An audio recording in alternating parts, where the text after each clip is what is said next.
माझ्या एका मित्राने फ्लॅग होस्टिंगला शाळेत त्याच्या बोलवलं. फ्लॅग होस्टिंग आहे विठ्ठल, तू शाळेत आहे. माझा एक क्लासमेट मित्र, तो शिक्षक झाला आहे आणि मी डॉक्टर झालो. तो प्रचंड प्रेम करतो. शिक्षक लोक माझ्यावर प्रचंड प्रेम करतात, जसे ही तसं तो असाच प्रेम करतो. आणि तो म्हणाला विठ्ठल ये आमच्या शाळेमध्ये. आणि त्याच्या शाळेत गेलो मी. फ्लॅग होस्टिंग केली आणि तो काय म्हणाला, विठ्ठल आणखी एक काम आहे. माझ्या शाळेमध्ये ना 8वी 9वी 10वीला 350 मुलं आहेत, त्यांना काहीतरी बोल ना. मी म्हणाला मला काय बोलता येणार आहे, प्लास्टिक सर्जरी कशी करायची हे शिकवू शकतो, पण आता ह्या 8वी 9वी 10वीच्या पोरांना काय सांगू. नाही ते काहीतरी बोल, त्यांना काहीतरी इन्स्पायर करा असं म्हणाला आणि तो निघून गेला. त्या वर्गात गेलो, 350 मुलं समोर बसली होती. मी बोललो, त्यांना एक गोष्ट सांगितली जी मी आज तुम्हाला सांगणार आहे, संधीची गोष्ट. त्या मुलांना सांगितली, निघून गेलो. माझी प्रॅक्टिस करायची पद्धत अशी आहे मित्र, की कुठल्याही प्रायव्हेट प्रॅक्टिसमध्ये एक पेशंट आत घ्यायचा, तो बघायचा, दुसऱ्यामध्ये घ्यायचा, बघायचा, असं सगळे हाऊस डॉक्टर बघतात. त्यातला मी काही एक्सेप्शन थोडा असा आहे की मी एकदाच 20 लोक मध्ये घेतो. एकदाच 20 पेशंट, त्यांचे 40 नातेवाईक, म्हणजे 60 लोक माझ्या ओपडीत उभे असतात.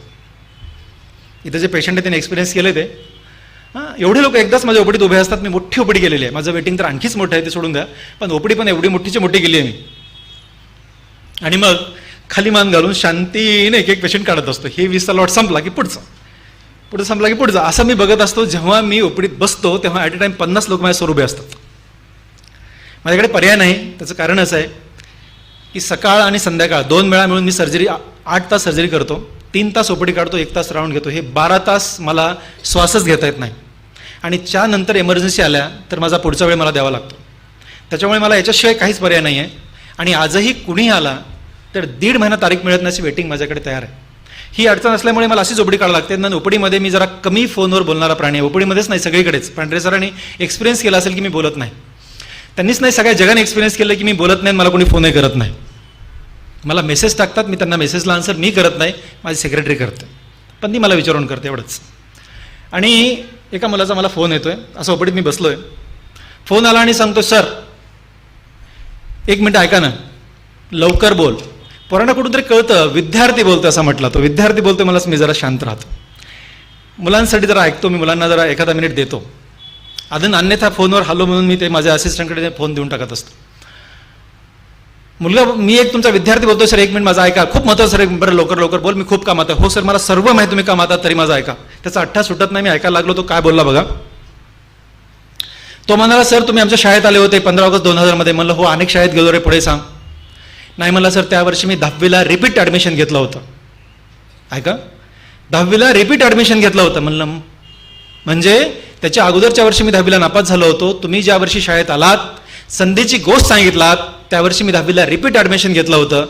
तुमची ती संधीची गोष्ट ऐकली आणि त्या दिवशी मी ठरवलं होतं सर आयुष्यात काहीतरी बनायचं. आणि 10 वर्षानंतर या मुलाचा मला फोन, तो काय म्हणतो माहिती आहे, सर आणि 10 वर्षांनी मी आज सायंटिस्ट झालोय, सायंटिस्ट.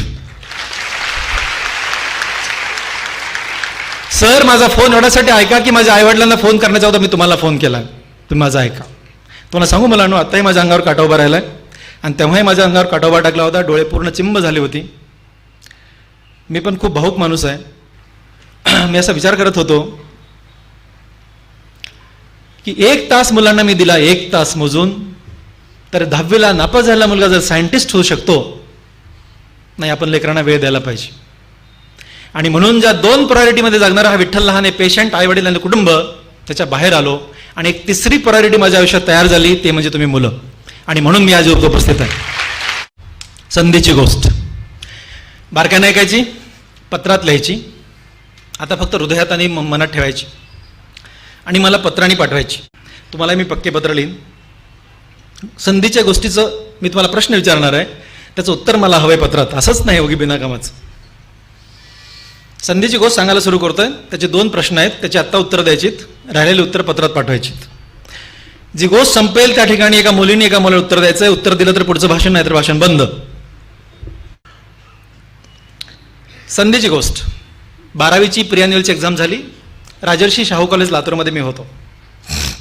तुम्हाला माहिती आहे अख्ख्या महाराष्ट्रामध्ये सगळ्यात जास्त मुलं मेडिकलला लातूरची लागतात. ज्या कॉलेजमधून लागतात त्या शाहू कॉलेज. एकट्या शाहू कॉलेजची यावर्षी 450 मुलं गव्हर्नमेंट मेडिकल कॉलेज लागत आहेत, एकाच कॉलेजची. आनंद याचा आहे की त्याच कॉलेजचा मी विद्यार्थी, त्याच कॉलेजचा माझा मुलगा पण विद्यार्थी. आणि एवढे एवढे वर्ष त्या कॉलेजने तीच परंपरा कायम ठेवली. सांगितले सरांनी मला टेरेसवर घेऊन गेले आणि गोष्ट सुरू केली. बारकाई नायकाची गोष्ट, ती गोष्ट मला लिहायची आहे सगळ्यांना. सर म्हणाले प्रत्येकाच्या आयुष्यात संधी येते. ऐका, प्रत्येकाच्या आयुष्यात संधी येते. संधी येते, तुम्ही जर जागरूक असाल, तत्पर असाल, अलर्ट असाल. तुम्ही जागरूक आहात, तत्पर आहात, अलर्ट आहात, तिन्ही शब्द सारखे आहेत, थोड्या थोड्या वेगळ्या अर्थाने. विद्यार्थ्याच्या जीवनामध्ये जागरूक असणे, तत्पर असणे, अलर्ट असणे म्हणजे काय? विद्यार्थ्याच्या जीवनामध्ये तत्पर असणे, जागरूक असणे, अलर्ट असणे म्हणजे आपला अभ्यास करणे. That's all about. विद्यार्थ्याच्या जीवनात, बाकीच्या जीवनामध्ये वेगवेगळ्या गोष्टी आहेत, पण स्टुडंट लाईफमध्ये जागरूक आहात, तत्पर आहात, अलर्ट आहात म्हणजे तुमचा इमानदारीनं प्रामाणिकपणे अभ्यास करत आहात. एवढंच. त्याच्या पलीकडे तुमच्या आयुष्यात दुसरं काही महत्त्वाचं नाही आहे. तुम्ही जर जागरूक आहात, तत्पर आहात, अलर्ट आहात, संधी तुमच्या आयुष्यात येते. संधी दरवाजा खटखटते. तुम्ही जागरूक आहात, तुम्ही अलर्ट आहात, तुम्ही तत्पर आहात, तुम्ही लगेच दरवाजा उघडता, त्या संधीला आत घेता, आत्मसात करता, तुमच्या आयुष्याचं कल्याण करून घेता. बघा किती सोपं आहे, किती सोपं आहे.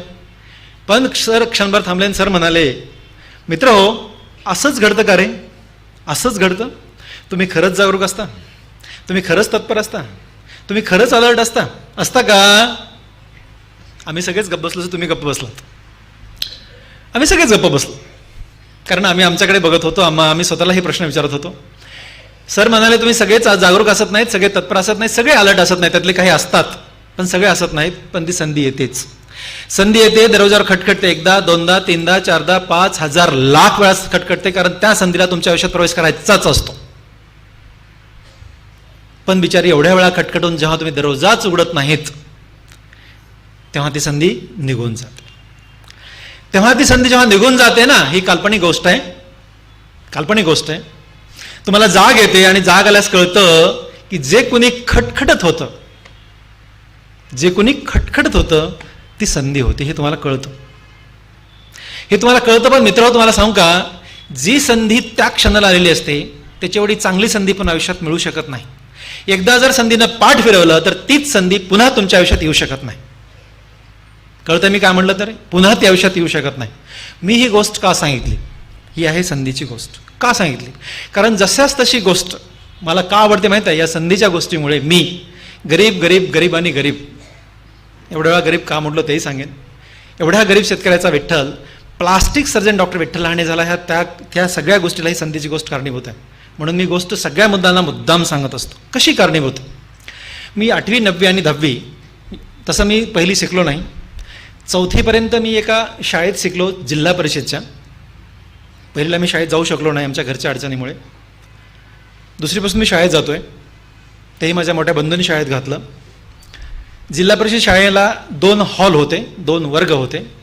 एका वर्गात टीचरसाठी जागा होती, दुसऱ्या वर्गामध्ये एक कोपऱ्याला 1ली, 2री, 3री आणि 4थी, 4 कोपऱ्याला 4 वर्ग होते आमचे. 4थीचा वर्ग एका कोपऱ्यात, 2रीचा वर्ग एका कोपऱ्यात, 3रीचा एका, 1लीचा एकावर. अशा शाळेमध्ये माझी 4थी झाली. आणि त्याच गावामध्ये, म्हणजे माझ्या प्रॉपर गावामध्ये, लातूर जिल्ह्यामध्येच माझं गाव आहे, माकेगाव नावाचं, त्या गावामध्ये आमची 10वी झाली. त्या गावामध्ये कामधेनू विद्यालय माकेगाव या नावाचं एक विद्यालय होतं, 5वी ते 10वी. त्या विद्यालयामध्ये माझी 10वी झाली. मी तुम्हाला सांगत होतो, 8वी 9वी 10वीला मी त्या गावात शिकत होतो. सकाळी शाळा आमची असायची 10 वाजता, शाळा सुटायची 4:30 वाजता. तर सकाळी ना आमचं शेत आमच्या घरापासून 1 किलोमीटर अंतरावरती आहे. सकाळची शाळेच्या अगोदर आम्ही सकाळी शेतात जायचो. 9पर्यंत काम करायचो. जाताना एक धडा वाचून व्हायचा. 9 वाजता शेतातलं काम संपून परत यायचो. येताना एक धडा वाचून व्हायचा. संध्याकाळी 4:30ला शाळा संपली, पुन्हा शेतात जायचो, पुन्हा एक धडा वाचून व्हायचा. येताना अंधार पडलेला असायचा. दररोज 3 धडे वाचून व्हायचे, दररोज. पण घरी आल्यानंतर अभ्यास करायला काहीच नसायचं. मला असं वाटायचं शाळेत जायचं आहे आणि आता होमवर्क नाही करायचं, बाकीचा अभ्यास नाही करायचा, मग शाळेत जायचं कशाला? असं ना, म्हणजे आतून इतका त्रास व्हायचा. बरं, अडचण अशी होती, आमच्या गावात लाईट नव्हती, घरी लाईट असायचा प्रश्नच नाही आहे. बरं, त्याच्या पुढची अडचण अशी होती की आम्ही एवढे गरीब होतो मित्र, आम्ही एवढे गरीब होतो की कंदिलाला किंवा चिमणीला महिनाभर रॉकेल मिळेल एवढे पण पैसे आमच्याकडे नव्हते. पण अभ्यास तर करायचा. बरं, मी बऱ्यापैकी मोठा होतो. मायनानं जर म्हणाला असतो की अण्णा मला रॉकेल पाहिजे कंदिलाला अभ्यास करण्यासाठी, वडिलांना खूप वाईट वाटलं असतं, माईला खूप वाईट वाटलं असतं. त्यांना दुखवायचं नाही हे पक्क ठरवलं होतं. नाही म्हणजे नाही, काय हो. आणि हे डोक्यामध्ये विचार सुरू असताना काय ट्यूबलाईट पेटली मला माहीत नाही, माझ्या वर्गात एक मित्र होता सावकाराचा. माझ्या वर्गात एक सावकाराचा मुलगा होता. तुम्हाला सावकार कळतं? सावकार म्हणजे ना, खेड्यागावामध्ये एक मोठा माणूस असतो, त्याच्याकडे जरा 4 पैसे असतात. त्यांच्याकडे एक दुकान होतं, किराणा दुकान होतं. आणि मला हे माहीत होतं, ह्या किराणा दुकानामध्ये किराणाबरोबरच रॉकेल पण मिळतं हे मला माहीत होतं. हे डोक्यात ठेवून मी त्याच्या मुलाला, भारत त्याचं नाव आहे, भारतला जाऊन भेटलो. भारतला म्हटलं, भारत आपण दोघं एकत्र अभ्यास करू. भारत हो विठ्ठल करू अभ्यास. तो हो म्हटला. भारत तिथंच सोडला आणि पळत दुकानात गेलो. दुकानात भारतचे वडील भेटले होते नागांना. नागांनाकडे गेलो, नागांनासमोर बसलो. नागांनाला म्हटलं, नागांना काय विठ्ठल, मी आणि भारत एकत्र अभ्यास करतो. नागांना हो मुलांना करा अभ्यास. कुठल्याही बापाला लेकराने अभ्यास करतो म्हटल्यास, कुठल्याही माईला लेकराने अभ्यास करतो म्हटल्यास काय आनंद होतो. मलाही माहिती आहे ना, मी पण बाप आहे. तसा नागांना आमचा आनंद झाला, प्रचंड आनंद झाला. हां करा पूर्व अभ्यास, काय अडचण आहे. मी अगदी प्रयत्न करून सांगण्याचा प्रयत्न केला. नागांना अडचण काय नाही, आम्हाला ना दररोज एक कंदीलभर रॉकेल देत जा. नागांनाचे डोळेच भरले. नागांना क्षणभर काहीच कळलं. नागाने एकदम जवळ बोलवून घेऊन असं कुरळून, अरे किती छान आहेस विठ्ठल तू. पुराणो, एक कंदील नाही, तुम्हाला मी 2 कंदील रॉकेल देतो, अभ्यास करा. माझ्या आयुष्यातला सगळ्यात चांगला दिवस. तुम्हाला काय सांगू पुराणो, इतका आनंद झाला ना, इतक्या एवढ्या मारत घरी गेलो ना, बाप रे बाप, जिंदगीतले सगळे प्रॉब्लेम सॉल्व्ह झाले. म्हणजे इतका खुश ना, पुन्हा आयुष्यात एवढा खुश मी कधीच नाही झालो. इतका खुश झालो म्हणजे शब्दात नाही सांगू शकत. उड्या मारत घरी गेलो, अभ्यास सुरू झाला. मस्तपैकी कंदिलाच्या चुलीतल्या राखेला कंदिलाचा फुगा उजळायचा, घेऊन जायचा नागानं दुकानात, कंदीलभर रॉकेल घेऊन यायचो घरी, मस्त अभ्यासाला लागायचो.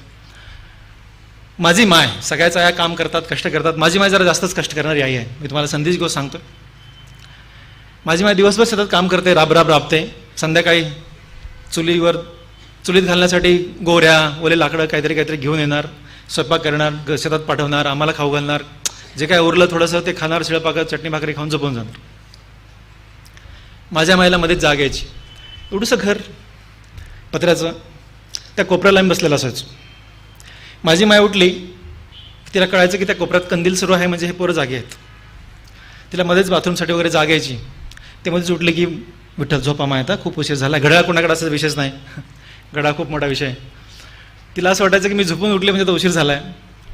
माय म्हणायची झोपा, बस झाला आता अभ्यास. माझा एक सगळ्या मुलांना प्रश्न आहे, प्रामाणिकपणे हात वर करून सांगा, किती जणांचे आईवडील दररोज अभ्यास बस झाला असं म्हणतात? प्रामाणिकपणे वर हात करा, बस झाला अभ्यास, झोप आता. ठीक आहे, पण तुम्ही आज माझ्यासोबत आहात आणि आज तुम्ही उडान घेतली आहे, तुम्ही माझ्यासोबत चाललात, बरोबर आहे. आजपासून, आत्तापासून आयुष्यात एकदाही वडिलांनी नाही ना अभ्यास कर म्हणायची गरज नाही पडली पाहिजे. कारण अभ्यास हा आपल्यासाठी करायचा असतो.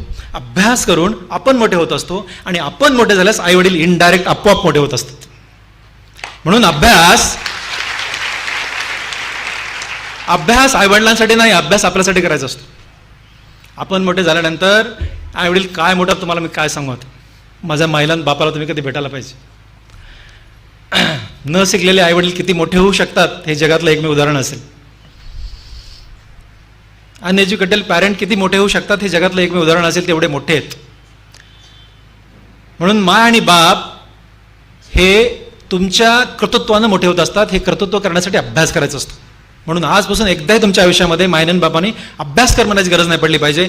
हा झाला माझा विषय. माझ्या पण लेकराला एकदाही अभ्यास कर म्हणायची गरज पडली नाही मित्र. दररोज, आजही त्याच्याशी मी 40 मिनिटं दररोज बोलतो. तो पुण्यात आहे, मी लातूरमध्ये आहे, पण 40 मिनिटातले 2 मिनिटं त्याला फक्त झोप म्हणून सांगतो. आता अभ्यास बस झाला, दररोज सांगतो, दररोज. 3 वर्ष झालं तुला, 2 वर्ष झाला गेल्या पुण्यामध्ये आहे, 2 वर्ष दर दिवस मी त्याला अभ्यास करू नको सांगतो. मलाही तुम्ही पॉईंट घ्या मुलांनो, त्याचं काही कारण आहे. त्यातून तुम्ही मोठे होणार आहात. तुम्ही मोठे झाल्यानंतरची मजा आहे ना, तुम्हाला कसं सांगू मी आता. तुम्ही जेव्हा मोठे होता ना, तेव्हा मायला बापाला काय आनंद होतो ना, मी शब्दात नाही सांगू शकत. मी कसा फॉर्ममध्ये सांगतो, आता माझा मुलगा येऊन करतो, टिऊन करतो, असे उद्या तुमच्या आईवडील सांगतील. त्यासाठी तुम्ही मोठे व्हायची खूप जास्त गरज आहे. आणि मग आमची माय झोपली बाथरूमला जाऊन, तिथपर्यंत आम्ही थोडी वाद कमी करायचो. माय झोपली पुन्हा आमची वाद वाढवायची, कंदिलाचा अभ्यास सुरू. आमचा अभ्यास संपवायचा, पुन्हा पहाटे उठून पुढचा अभ्यास करायचा. 10वीची एक्झाम झाली. आम्ही 10वीला सगळे म्हणून 118 विद्यार्थी होतो. आमच्या गावात सेंटर नव्हतं. लातूर जिल्ह्यात एक चापोली नावाचं गाव आहे छोटं, त्या गावामध्ये आमचं सेंटर होतं. गाव फारच छोटं, सेंटर असेच काहीच कारण नाही आहे. त्या गावामध्ये आमची 10वीची एक्झाम झाली. 118 विद्यार्थी आम्ही 10वीला होतो. त्यात प्रॉपर माझ्या माकेगावचे आम्ही 10 जण होतो. मी 10वा, दुसरे 9 असे 10 जण आम्ही माकेगावचे प्रॉपर त्या शाळेमध्ये होतो. 13 गावचे मुलं त्या शाळेत येत होती. 10वीची एक्झाम झाली आणि माकेगावच्या 10 जणांपैकी 9 जण नापास झाले. 9 जण नापास झाले. एकच पास झाला, ती सांगायची गरज नाही, तो मी पास झालो. मी नुसता पास नाही मित्र, माझ्या केंद्रात मी पहिला आलो. आणि तेव्हा एक आयुष्यात आणखी एक चांगली घटना घडली. माझी 10वी झाली तेव्हा पद्मश्री डॉक्टर तात्याराव लहाने हा माझा मोठा भाऊ, तेव्हा त्यांचं MS ऑप्थॅल्मॉलॉजी डोळ्याचा विभाग पूर्ण झाला आणि ते अंबेजोगाईला लेक्चर म्हणून जॉईन झाले. एक वेगळा टर्न आमच्या फॅमिलीला कुटुंबाला बसला. आणि दादाने ठरवलं की विठ्ठल हुशार आहे, त्याला आता शाहू कॉलेजमध्ये घालायचं. आणि म्हणून मी 11वी-12वीमध्ये शाहूमध्ये राहिलो. मी मुद्दाम तुम्हाला सांगतोय की संधीची गोष्ट कशी कामाला आली. 11वी-12वीमध्ये घासून घासून कळतंय मी हुशार नाही आहे म्हणून घासून. आता लेकर फार हुशार आहे तो सर, एकदा वाचल्याला पाठ होतं, आपल्याला एकदा वाचल्यास पाठ होत नाही, प्रामाणिकपणे सांग. घासून मेरिट आलो. तेव्हा ना 150 मुलं, मराठवाड्यामध्ये 150 मुलं, 8 जिल्ह्यात फक्त 150 मुलं मेडिकल लागायचे, एकही प्रायव्हेट मेडिकल कॉलेज नव्हतं. त्या 150मध्ये मी होतो. आणि गव्हर्नमेंट मेडिकल कॉलेज औरंगाबादमध्ये माझा नंबर लागला. पण तेव्हा दादा अंबेजोगाईत होते आणि आमचा अख्खा कुटुंबाचा गाडा ह्या एकाच माणसाच्या पगारावर चालत होता सर्वच. त्याच्यामुळे दादाने ठरवलं की तेव्हा 2 बहिणी पण माझ्यासोबत होत्या शिकायला, की सगळेच लेकर एकत्र शिकावे, थोडा खर्च कमी होईल म्हणून दादाने ट्रान्सफर करून अंबेजोगाईला घेतला. मी अंबेजोगाईमध्ये जॉईन झालो MBBSला. आणि अंबेजोगाईमध्ये आम्ही फर्स्ट इयर संपलं. त्यातली 50 मुलं अंबेजोगाईला फक्त, त्यातली 20 नापास झाले, 30च राहिले. त्या 30मध्ये मी होतो. आणि पुन्हा काय असतं माहिती आहे का, सेकंड इयर नंतर बॅच पडतात. बॅच म्हणजे 15 मुलाची एक बॅच. त्या बॅच 15मधला मी एका बॅचमध्ये, दुसरी म्हणजे दुसऱ्या बॅचमध्ये. असे अडचण काय झाली की वर्गामध्ये सगळे लोक डॉक्टर आले एकदा शिकवायला, की त्या बॅच 15ची एवढीच मुलं ना, 15 मुलं म्हणजे. सगळ्यात पहिला प्रश्न मला विचारायचे. मी तुम्हाला सांगितलं की मी हुशार नाही, प्रामाणिकपणे नाही हुशार. मी प्रामाणिकपणे सांगतो मी हुशार नाही आहे, पण मी कष्टकरी आहे, मी हुशार नाही. पहिला प्रश्न मला विचारायचे, कारण विठ्ठल लहाने तात्याराव लहानेचा भाऊ, तो तिथे एका डिपार्टमेंटचा बॉस, त्याचा मी भाऊ. सांग विठ्ठलला काहीच यायचं नाही.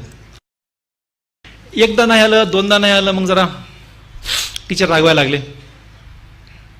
मग 4-5 वेळा मला नाही आलं की ते दादांना सांगायचे. आमचे दादा अत्यंत रागीट, कडक स्वभावाचा माणूस. तेव्हा तर सोडून द्या, आज एवढ्या वर्षानंतर, एवढे वर्ष मी प्रॅक्टिस करतोय प्लास्टिक सर्जन म्हणून, ओके, तरी पण दादांच्या समोर उभा राहून आजही बोलायची हिंमत नाही. मी असं बोलतो. एवढी त्या अतिरिक्त भीती येते, कारण आईवडिलांनी जन्म घातला आणि पूर्ण शिक्षण त्या माणसाच्या घरात माझं झालं. जे काय आज मी घडलोय तुमच्यासमोर उभा आहे, फक्त त्या माणसांमुळे आहे. डॉक्टर पद्मश्री तात्याराव लहानेंमुळे मी आहे. त्याच्यामुळे दादांची प्रचंड अतिरिक्त भीती होती. मग हे डॉक्टर दादांना सांगायचे विठ्ठलला काहीच येत नाही. मग दादा असे रागीट ना. दादा पण वहिनी प्रचंड लाड करायच्या, खूप लाड करायच्या वहिनी. मग वहिनीकडे दादांचं तक्रार जायची की तुझ्या लाडक्याला सांग त्याला काहीच येत नाही. आमच्या वहिनीनं घरामध्ये शांतता कशी राहिली हे खूप बघायच्या. हे दादांचा राग गेला 8-10 दिवसानंतर मला सांगायच्या की ते असं म्हणत होते तुम्हाला काहीतरी येत नाही. ते असं म्हणत होते, ते म्हणजे दादा असं म्हणत होते की तुम्हाला काहीतरी येत नाही. मला ना तुम्हाला सांगतो मित्र, त्या बंदुकीच्या गोळ्या कशा लागतात, बंदुकीच्या गोळ्या, तो माइल्ड एकदम मऊ शब्द वहिनींचा इतका लागायचा. कारण मला येत नाही हे ह्या टीचरकडनं दादांकडे गेलं, दादांकडनं वहिनीकडे गेलं आणि वहिनीकडनं माझ्याकडे आलं. इतका त्रास झाला मला, इतका त्रास झाला. मग मी ठरवलं काहीतरी करायला पाहिजे. माझ्या वर्गामध्ये एक हुशार विद्यार्थी होता, राजू नाईक नावाचा. हुशार म्हणजे ना सगळे उत्तर द्यायचं क्लासमधले सगळे. मग आता तो मित्र होता माझा. मी त्याला म्हणालो राजू आज तू काय वाचणार आहेस, टॉपिक कुठला वाचणार आहेस. राजून सांगितलं विठ्ठल हा टॉपिक मी वाचणार आहे. म्हटलं ठीक आहे. मी पण तोच टॉपिक घेतला, तेच पुस्तक घेतलं, मी लायब्ररीत गेलो त्याच्यासोबत. आमचा राजू आहे ना, माझ्या मानेकडे बघा असं वाचायचा, मान हलवून. म्हणून मी त्याच्या ऑपोजिट बसलो, कारण त्या मानेकडे बघत मला पण वाचायचं. राजूकडे बघत बघत मी पण टॉपिक वाचला. त्याची मान जशी हलली तशी मी पण हलवली. टॉपिक वाचून झाला. दुसऱ्या दिवशी वर्गात गेलो. वर्गामध्ये पुन्हा प्रश्न विचार सुरू केले. मला विचारलं, माझ्या पण नंबर आला, मला आलं नाही उत्तर. राजूने सगळी उत्तर दिली. आता काय खरं नाही, मला एक पण उत्तर आलं नाही, प्रामाणिकपणे एक पण उत्तर आलं. आता काहीतरी करायला पाहिजे, आपलं चुका लागलं काहीतरी. मी काय ठरवलं बघा, मी असं ठरवलं, शेतकऱ्याचा मुलगा आहे मी, उन्हामध्ये शेतात आपलं काम करायची तयारी आहे. इथे छताखाली बसून पुस्तकं पाठ करायला काय हरकत आहे, पुस्तकच पाठ करायला काय हरकत आहे. आता बघा, मेडिकलच्या शेवटच्या वर्षाची पुस्तकं, एका विषयाची पुस्तकं एका माणसाला उचलत नाहीत. अशी 7 विषय, 14 प्रॅक्टिकल हे धरून 14. आणि मी ठरवलं की हे 14ला 14 विषय पुस्तकच पाठ करायची. जरा अवघड विषय होता, पण ना म्हणजे एकदा ठरवलं म्हणजे ठरवलं. आणि मित्रांनो तुम्हाला सांगतो का, रूममध्ये माझ्या फॅन होता, त्या फॅनच्या बाजूला एक छिद्र होतं. त्या छिद्राकडे कॉन्सन्ट्रेट करत धडा वाचायचा, पडायचं, पूर्ण रिवाइंड करायचा, जिथं चुकलं परत उचलायचा, परत शब्द वाचायचा, परत रिवाइंड करायचा त्याला बघत. 100 धडे वाचून झाल्यानंतर पहिला धडा आधी सुरू करायचा, 100 पूर्ण संपादित पुन्हा 101 वाचायचा. माझी ही पद्धत होती. पहिला धडा वाचला, दुसरा सुरू करताना पहिला परत एकदा, 10वा सुरू करताना पहिला, दुसरा, तिसरा, 10 पूर्ण पुन्हा तो, असं करत करत करत करत करत करत MBBSची शेवटच्या वर्षाची सगळी पुस्तकं तोंडपाठ केली. MBBSची युनिव्हर्सिटीची एक्झाम झाली. आणि सगळ्या 14 विषयातली गोल्ड मेडल विठ्ठलाला मिळाली. 14 विषयातली, माहिती तुम्हाला. आणि आमचा राजू 1, 2, 3 नाही 100 मार्कांनी मागे. तुमच्यातला कोणी पुढच्या बॅचला कधी गव्हर्नमेंट मेडिकल कॉलेज आंबेजोगाई लागला ना, त्याला माझं चॅलेंज आहे की त्या डीन ऑफिसमध्ये एकाच माणसाची नाव आहे ज्याच्यावर 14 गोल्ड मेडल आहेत. एकाच माणसाची नावं, ते रेकॉर्ड कोणीतरी तोडा, त्याला खूप मोठं बक्षीस मी देणार आहे. मला तो एक पॉईंट तुम्हाला सांगायचा मित्र, ठरवलं ना इम्पॉसिबल असं काहीच नाही आहे. ठरवलं ना, एकदा ठरवलं ना करायचं, आपण ते असं सळ झालं पाहिजे. करायचंच असं झालं पाहिजे, मग ते बरोबर होतं. आणि एक शोध लागला. काय शोध लागला माहिती आहे? की पुस्तकं पाठ केल्यास माणूस हुशार होतो. शोध लागला की पुस्तकं पाठ केली माणूस हुशार होतो. तुम्हाला आता कसं आहे की छोटं उदाहरण सांगतो, 5 मिनिटं माझ्याकडे आहेत. एक छोटं उदाहरण सांगतो. आमच्याकडे कसं असतं ना, MBBS झालं की इंटर्नशिप नावाची गोष्ट असते. इंटर्नशिप म्हणजे तुम्हाला 2-2 महिने पोस्टिंग करायची असते. मेडिसिनला 2 महिने, सर्जरीला 2 महिने, डोळ्याच्या बघायला 15 दिवस वगैरे वगैरे अशी पोस्टिंग असते. रोटेटरी पोस्टिंग असते. तर मेडिसिनमध्ये ना डॉक्टर ND कुलकर्णी नावाचे एक अत्यंत रिस्पेक्टेड टीचर होते, डॉक्टर ND कुलकर्णी. त्यांना असा जाड भेंगाचा चष्मा होता. त्या चष्म्यातून असे बघायचे ना ते असे की समोरचा माणूस जळालाच पाहिजे. एकदम काडीकोडा होते ते, अशी इतकी काडी होती, पण अशी भीती वाटायची माणसं, तुम्हाला काय सांगून काय नाही. त्या युनिटला मी जॉईन झालो. असंही मेडिकलमध्ये जरा शिक्षकाची खूप भीती जास्तच वाटते. मी जॉईन झालो आणि मग तिथे नियम कसा असतो की इंटर्नचा मुलगा, इंटर्नशिप करणारा म्हणजे त्या डिपार्टमेंटचा सगळ्यात ज्युनियर असतो. कारण त्याच्यात कसं असतं, professor, assistant professor, lecturer, resident आणि पुन्हा हा इंटर्न, म्हणजे ही श्रृंखला सगळ्यात ज्युनियर. मी जॉईन झालं, मी काय करायचं असतं, बॉस आले कुठून टाकायचं, बसमध्ये तर बसायचं, बॉस सांगते ते लिहायचं, असं माझ्याकडे काम होतं. बॉस आले, बसले आणि आमची ओपीडी सुरू झाली. मी उभा राहायला होतो. ओपीडीमध्येच उभा राहिला होतो. बॉस सांगत होते, मी लिहित होतो. एक पेशंट आहे ना, गव्हर्नमेंट मेडिकल कॉलेजमध्ये कसं असतं की सर्जरीचा ज्याला सर्जरीचा आजार आहे तो सर्जरी विभागाला जातो, ज्याला मेडिसिनचा आजार आहे तो मेडिसिनला जातो, डोळ्याला जातो, असं तिथं विभागणी केलेली असते. त्यासाठी एक माणूस असतो. एक सर्जरीचा पेशंट आमच्याकडे येत होता. आमच्या म्हणजे मेडिसिनला येत होता. मी पाहिला असा एक पेशंट यायला लागलाय. मला न राहवलं नाही. मी काय म्हणालो, आधीच आमच्याकडे खूप गर्दी होती. मी काय म्हणालो, बॉस बसलेले होते, मी म्हणालो, सर हा सर्जरीचा पेशंट आपल्याकडे कशाला येतोय, असं बोलून गेलो. ॲक्च्युली ज्युनियर माणसांनी बोलायचं नसते, मला माहितीच नाही. आमची सगळी सिनियर पोरं म्हणजे रेसिडेंट डॉक्टर मला म्हणाले, विठ्ठल कसं काय बोलला असतो, चुप. मी एक शब्द बोललो नाही. आपलं चुकलं. म्हणजे त्या सरांनी पुन्हा माझ्याकडे चष्म्यात असं जोरात पाहिलं. मी गप्प बसलो शांतीनं. बघा, तो पेशंट आला, टेबलवर घेतला, सरांनी पाहिलं, सगळं तपासून पाहिलं. पुन्हा सरांनी चष्म्यातून माझ्याकडे पाहिलं. मी आपला असा झालो आणि मला म्हणाल, विठ्ठल तुला कसं कळलं, तेही दररोजात कसं कळलं तुला की हा पेशंट मेडिसिनचा नाही, हा सर्जरीचा आहे? कारण सरांनी पाहिल्यास त्याला अपेंडिक्स निघालं होतं. मी म्हणलं, सर अहो त्यानं कमरेला असा हात लावला होता उजव्या ह्याच्यामध्ये इथं, आणि असा लंगडत चलत होता. मला पुस्तक तोंडपाठ आहे ना, त्याच्यावर मला आधीच कळलं की हा पेशंट सर्जरीचा आहे, मेडिसिनचा नाही आहे. पुस्तकची लाईन पाठ आहे मित्र, लाईन. काय म्हटलं मी, पुस्तकं पाठ केल्यास माणूस हुशार होतो. हा शोध लागला. हा शोध इथपर्यंत नाही संपला मित्र, इथपर्यंत नाही संपला. आज जसा इथं उपस्थित आहे ना, तसा असा खूप कमी देश असतील ज्या देशात मी गेलो नाही. आता एवढ्या देशभरात जातो, दरवर्षी किती देशात जातो याची गणना नाही आहे. आणि प्रत्येक देशामध्ये विठ्ठल लहानेला फॅकल्टी म्हणून बोलवतात. फॅकल्टी हा शब्द ऐकायला खूप अडचण जाते, कारण आमच्या विषयाचा फॅकल्टी होण्यासाठी 70 वर्ष वय लागतं. माझ्या 35व्या वर्षापासून फॅकल्टीमध्ये जातो. माझ्या वयाच्या 35व्या वर्षापासून फॅकल्टीमध्ये जातो मी. आणि इंटरनॅशनल फॅकल्टी हा शब्द असा असतो माहिती आहे का, इंटरनॅशनल फॅकल्टी म्हणजे एका देशातून दुसऱ्या देशात एका माणसाला बोलवायचं आहे, कारण तो इथं बसलेल्या प्लास्टिक सर्जनला काहीतरी नवीन ज्ञान देणार आहे. त्याला खूप बाप लागतं. आणि तिथं मी जातो आणि लोक मला बोलवतात. का माहिती आहे की डॉक्टर विठ्ठल लहाने फार हुशार डॉक्टर आहे. कोणी मी कशाला सांगू हुशार आहे का नाही, आता सिद्ध झालं ना, आता सिद्ध झाला हुशार आहे. आता मी कुणाला सांगत नाही हुशार नाही, तुम्हाला उगी सांगितलं. मला पॉईंट सांगायचा मित्र की पुस्तकं पाठ करायचं माझं हुशार होतो. त्याचा पुढचा विषय तुम्हाला सांगतो. मी तुम्हाला बोलताना बोलत होतो की माझ्या ओपीडीमध्ये मी एकदाच असे 20 पेशंट घेतो. माझ्याकडे CCTV आहे बाजूला बसलेला माझ्यासमोर. मी त्या CCTVमध्ये पेशंटची एंट्री होताना वगैरे 1-1 सेकंद 2-2 3-3 सेकंद बघत असतो. कधी कधी समोर सरळ सरळ बघतो एंट्री होताना. 3 सेकंदात मला कळतं ह्या पेशंटला काय झालं. 3 सेकंदात मी त्या पेशंटला तपासतो, त्याला स्टेथो लावतो, त्याला त्याची नाडी बघतो. कारण पेशंट म्हणायचा डॉक्टर विठ्ठलाने हात पण लावला नाही म्हणून त्याचं समाधानासाठी सर्व करतो. पण मला पहिल्या 3 सेकंदात माहीत असतं दरवाजातच की या पेशंटला काय झालंय. पुस्तकं पाठ केल्यास मला हुशार होतो.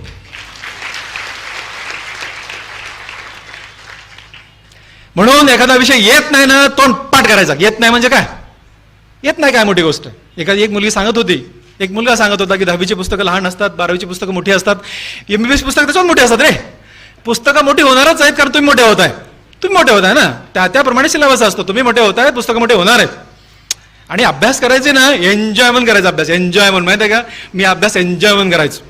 मी आता ओपडी एन्जॉय म्हणून काढतो, ऑपरेशन एन्जॉय म्हणून करतो. तुमच्याशी बोलतो एन्जॉय म्हणून बोलतो. You enjoy your life and then you enjoy really your life.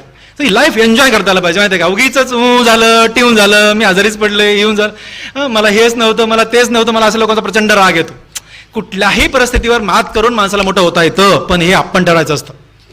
Okay, परिस्थिती कधी मॅटर करत नसते मित्र, कधीच मॅटर करत नसते. हे आमचं MBBS संपलं. MBS असतं 5.5 वर्षाचं. त्याच्यानंतर एक एक्झाम असते कॉलेज ऑलरेडी एंट्रन्स एक्झाम. ती एंट्रन्स दिल्यानंतर 1 वर्ष द्यावं लागतं. हे झालं 6.5 वर्ष. त्याच्यानंतर मला MS जनरल सर्जरी करायचं होतं. दादांची इच्छा होती, मी केलं होते. गव्हर्नमेंट मेडिकल कॉलेज औरंगाबादमध्ये 3 वर्ष. MS जनरल सर्जरी केल्यानंतर आता पुष्कळ झाला असं मला वाटलं, पण दादा म्हटले नाही, मी त्याच्या पुढे शिकलो नाही. आपल्या देशातली सगळ्यात मोठी डिग्री तू घेतली पाहिजे अशी माझी इच्छा विठ्ठल. त्याच्या पुढची एक्झाम द्यायची. त्याच्या पुढची एक्झाम दिली मित्र, पुन्हा all India entrance examination. MS general surgery pass झाल्यानंतर तुम्हाला तुमच्या गावात, तुमच्या तालुक्यात, तुमच्या जिल्ह्यात एक पण माणूस या डिग्रीचा नाही. एक पण.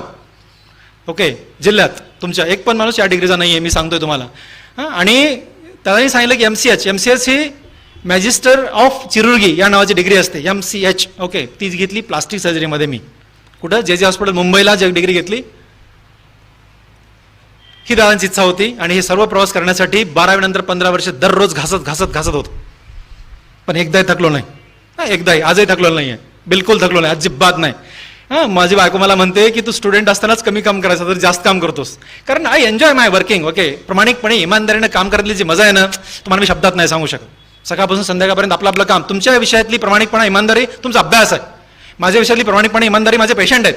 हे जर ज्याला कळतं ना, तो माणूस जगात कधीच खाली येऊ शकत नाही. मित्र, तुम्ही लक्षात ठेवा मी काय म्हणतो ते. MCH प्लास्टिक सर्जरी डिग्री घेतली आणि दाबर सर काय म्हटलं हा विषय मी तुम्हाला सांगितला. आणि मी लातूरमध्ये प्रॅक्टिससाठी आलो. 2 कारण ते मी तुम्हाला सांगून झाले. आणि पहिल्याच दिवशी मी 5 एप्रिल 2000 या दिवशी 5 एप्रिल 2000 या दिवशी मी लातूरमध्ये आलो. या गेल्या 5 एप्रिलला मला 17 वर्षी पूर्ण झाली.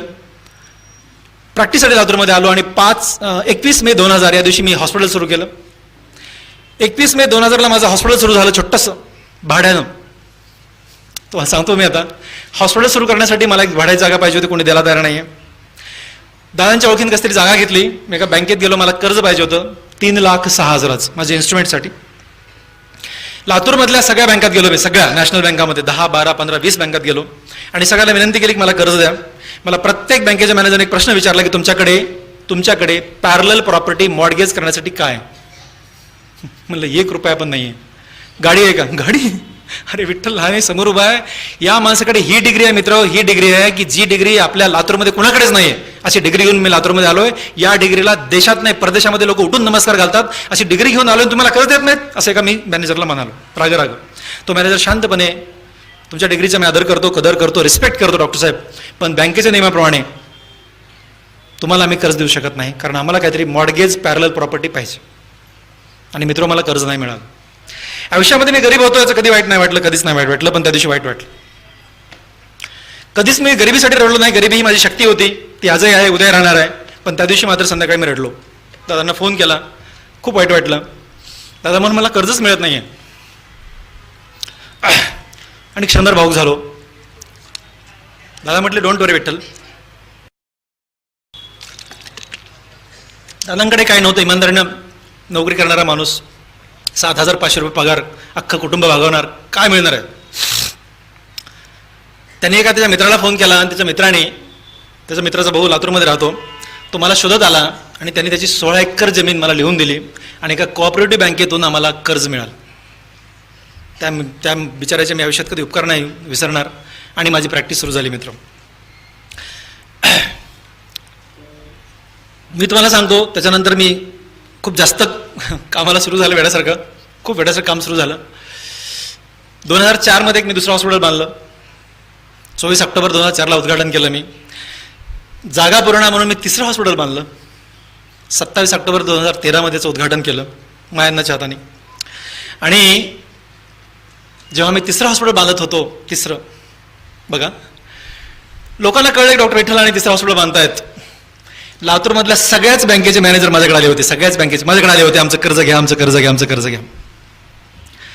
मी विचार करत होतो, मी मला चिमटा घेऊन पाहिलं होतं की ह्या सगळ्या मॅनेजरकडे मी गेलो होतो, मला कोणीच कर्ज दिलं नव्हतं. आज एक ना एक मॅनेजर माझ्या घरी आला आणि मला कर्ज घ्या म्हणतोय. बँकेत यायची गरज नाही, तुमच्या सह्या मी इथंच घेतो, आमचं कर्ज घ्या साहेब, आमचं कर्ज घ्या. परिस्थिती बदलता येते मित्र. परिस्थिती बदलण्यासाठी ना स्वतःची प्रामाणिक हिंमत कामाला लागते.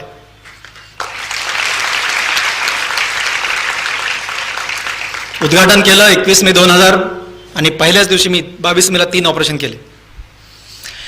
आता तुम्हाला मी काय सांगू की दररोज मी किती सर्जरी करतो. दररोज साधारणपणे मी 10 ते 13 सर्जरी करतो. तरी सुद्धा 300 सर्जरी वेटिंगवर असतात, 300 सर्जरी वेटिंगवर असतात.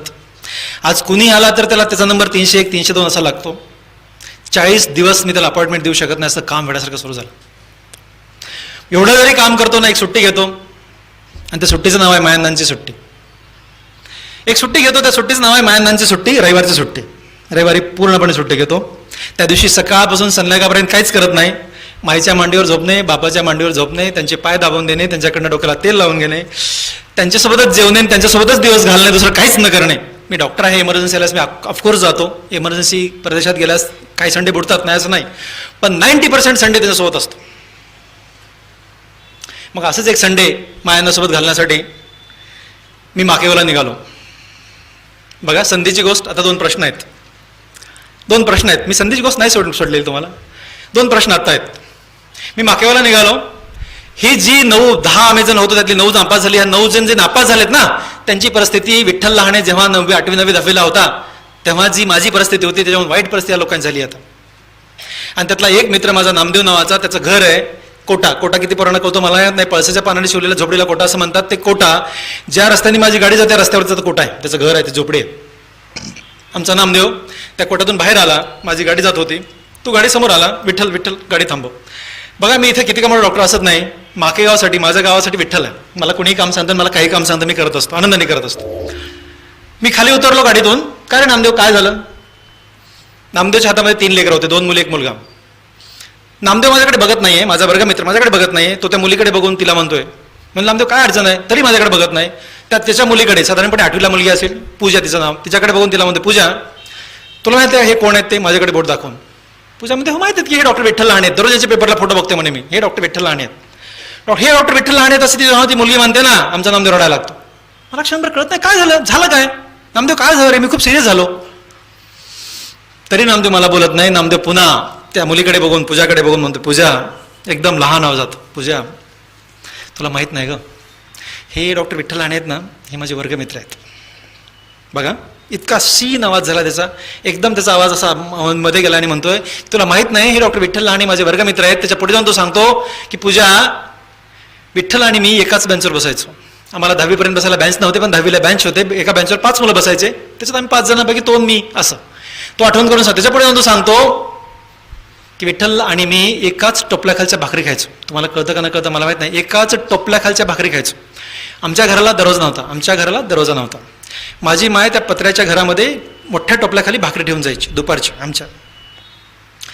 त्याला मी घंगाळ टोपलं म्हणायचं. आजही टोपला मी मुद्दाम ठेवलाय. त्याच्यावर एक मोठा दगड ठेवायची, कुत्र्या मांजरांनी काढू नये म्हणून, आणि शेताला जायची. नामदेव शेजार राहायचा. मग दुपारी आम्ही जेवायला बसलो की नामदेव पण जेवायला जॉईन व्हायचा. ती नामदेव तिला आठवण सांगतो, विठ्ठल माझा वर्गमित्र आहे, विठ्ठल आणि मी एकाच डेस्कवर बसायचो, एकाच बेंचवर बसायचो, एकाच टोपल्याखालच्या भाकरी खायचो. पूजा, विठ्ठल नेहमी म्हणायचा, ग नामदेव अभ्यास कर रे. मला नाही कळलं, जाऊ दे, मला सोडून दे, तू माझ्याकडे बघू नको, पण डॉक्टर विठ्ठल लहानेकडे बघून मोठा माणूस हो. प्रश्न नंबर 1, मुलांनी पटकन सांगायचा. पहिला प्रश्न, आमच्या नामदेवचं काय चुकलं, पटकन सांगायचं. माझं पाणी पिऊन आधी सांगायचं, कारण पुढचे 2च मिनटं मला बोलायचं होतं. लवकर. येस, हां सांग मुली, हां तू सांग. काय म्हटलीस? Okay, good, very good. दुसरा मुलगा, बस बेटा, थँक्यू. एक मुलं हुशार नाही का तुमच्याकडची?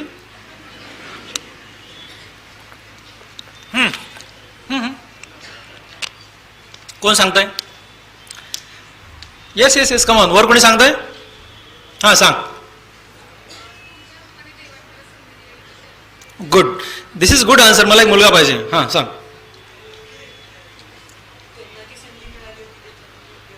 गुड.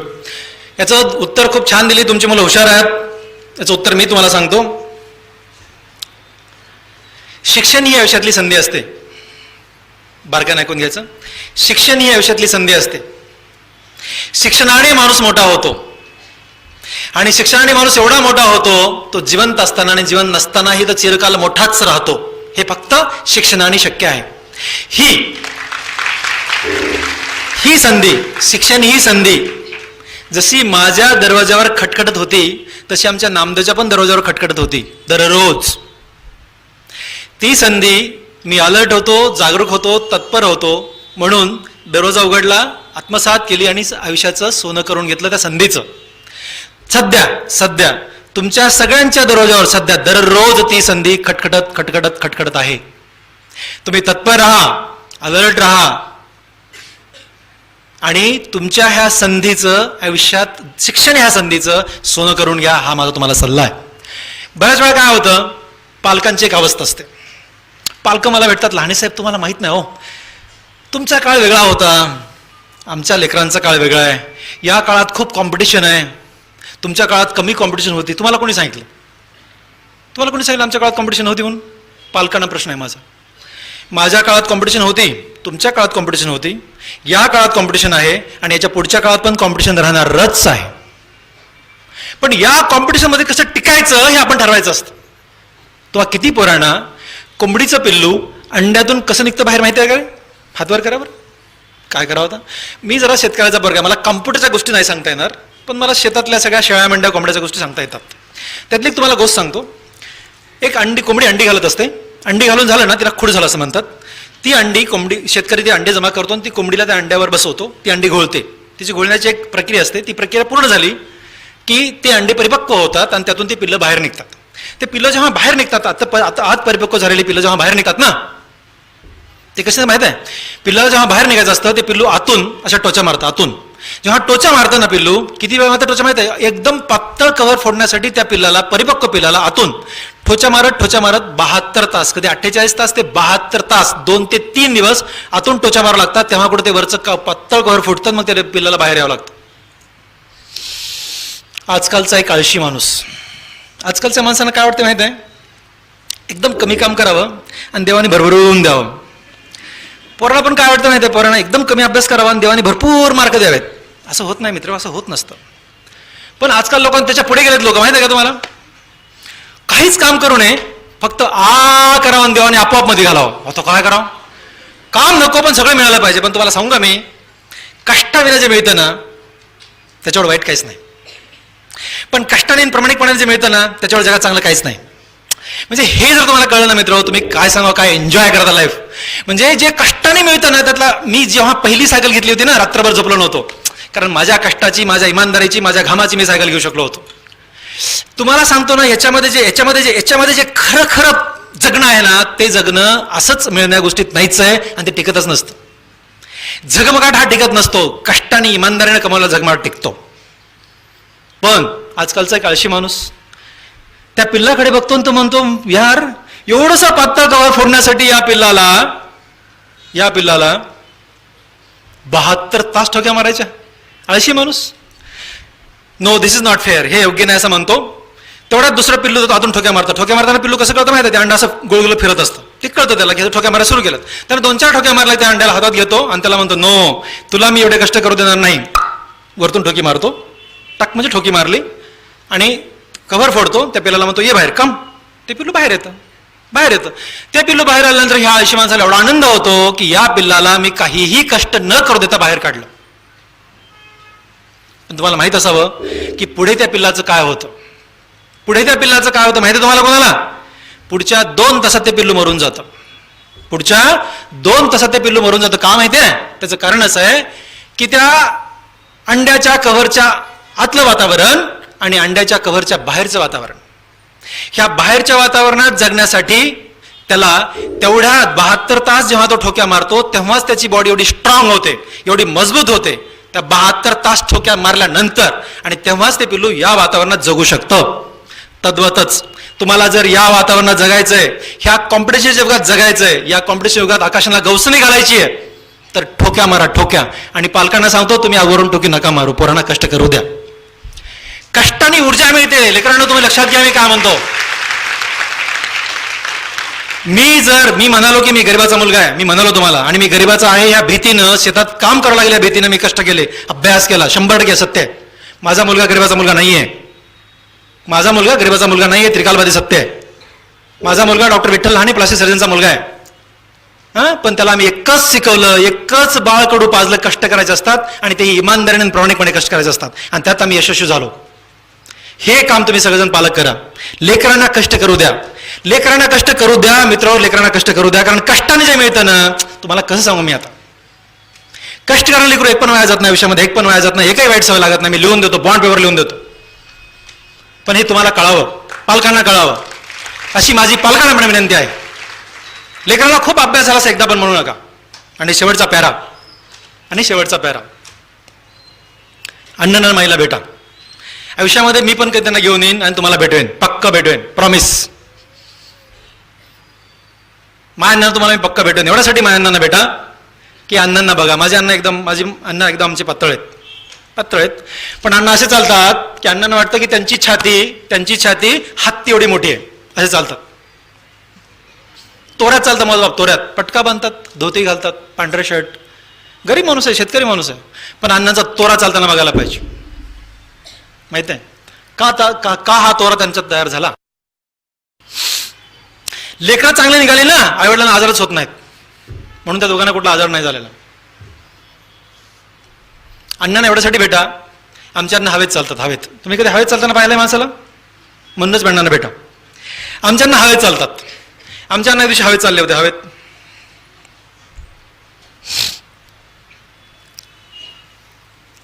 मी ओपडीत बसलो होतो, अण्णा हवेत चालले होते. मी अण्णाकडे बघितलं की अण्णा असे हवेत चाललेत. अण्णा म्हणलं अण्णा म्हणले का रे? अण्णा म्हणलं तुम्ही पडाल हो. अण्णा म्हणले का? अण्णा म्हणलं तुम्ही हवेत चालायला लागले, तुम्ही पडाल. बघा अण्णांनी काय उत्तर दिलं, हे प्रत्येक बापाने उत्तर द्यावं. अण्णा काय म्हणाले बघा, अण्णा काय म्हणाले बघा. अण्णा काय म्हणाले? अण्णा म्हणाले असे माझ्याकडे बघत, छाती पुढे काढून, तुला माहिती आहे का मी कोण आहे?